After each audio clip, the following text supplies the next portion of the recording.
to medical journalist and pediatrician Dr. Alok Patel, who joins me from San Francisco. Dr. Patel, what do you make of this? That a lot of people who actually got the first two vaccines, even the first booster, are now reluctant to get this last one. I mean, I know people who say, why is it necessary? Why do we need to get this? What do you say to these people?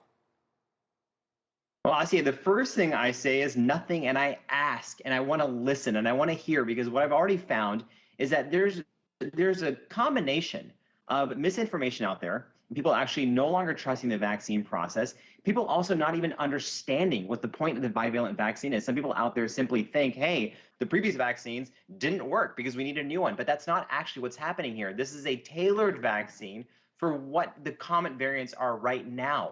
And that's the kind of messaging that needs to be reached. There was a recent survey I saw a few weeks ago showing that a lot of adults actually have not gotten the right messaging about this vaccine and still have misconceptions about it. So I think this needs to be reframed in a way where people understand the primary vaccines, the ones that we've had now since late 2020, are still doing their job in terms of preventing severe illness, hospitalizations, and deaths. But the bivalent vaccine is really our best weapon moving forward for what might be a Omicron-driven winter surge again.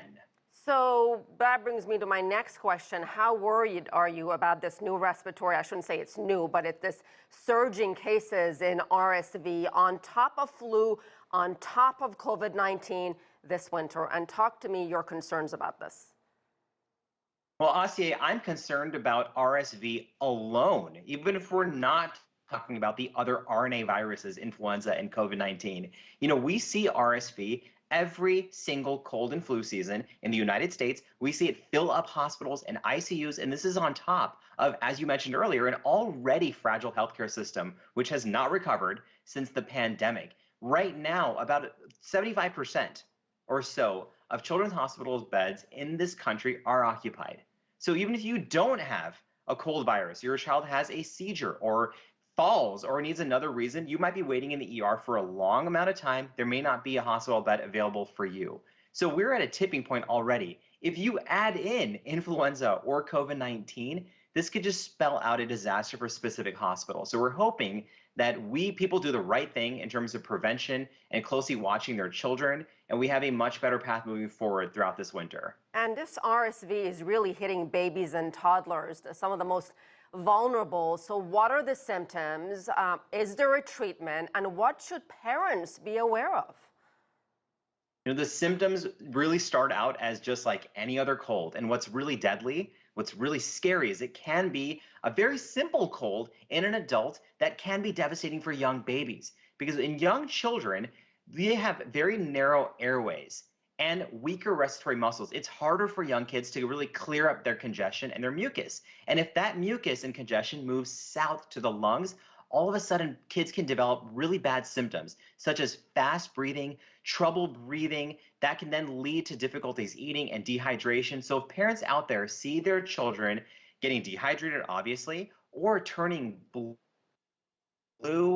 altered mental status, meaning appearing excessively sleepy, or simply looking like they're really struggling to move air, that is the time to call a medical professional, seek medical care. Do not hesitate at all. There is no definitive treatment for RSV. It's all supportive care. Things such as nasal suctioning or providing oxygen. There is some prevention that can be done, but it's specifically for premature babies. But it really all comes down to prevention and getting kids to medical care if they need it. And quickly, Dr. Patel, why are some states having a harder time with this? I'm just going to name a few. North Carolina, South Carolina, Connecticut are among the states that are really struggling with RSV.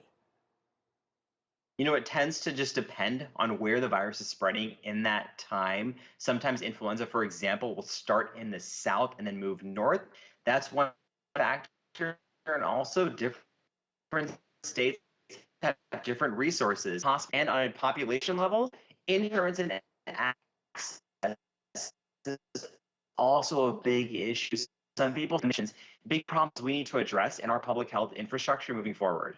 All right, Dr. Alok Patel, we certainly appreciate it. Thank you very much.